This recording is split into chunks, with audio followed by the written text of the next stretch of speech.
la mort? De ce? E prea târziu.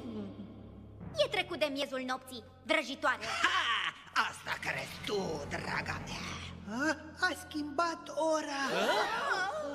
Prindeți vrăjitoarea!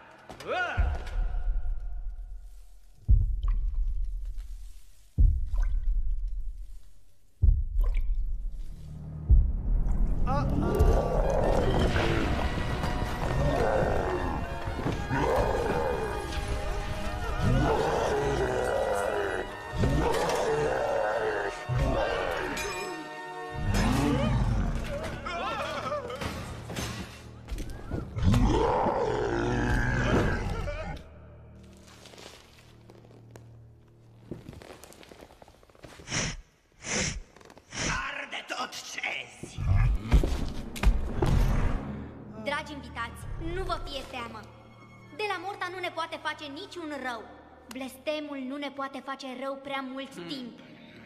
Fiindcă în curând va veni cineva și ne va trezi cu sărutul iubirii. Te gândești la curajosul tău băiat de bucătărie, Jack?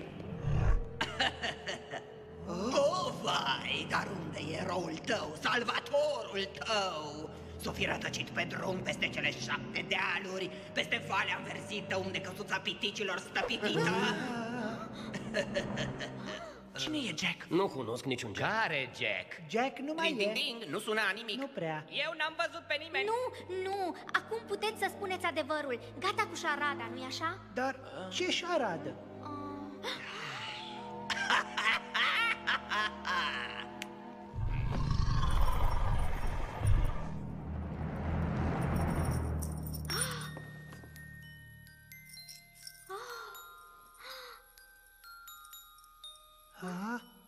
Ce ai făcut lui Jack? Îl cunosc pe Jack.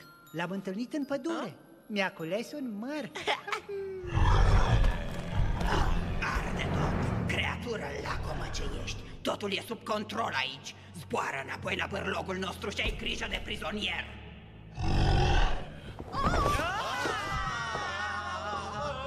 Cât despre tine, frumoasa mea, Spiritus Mesmuriso.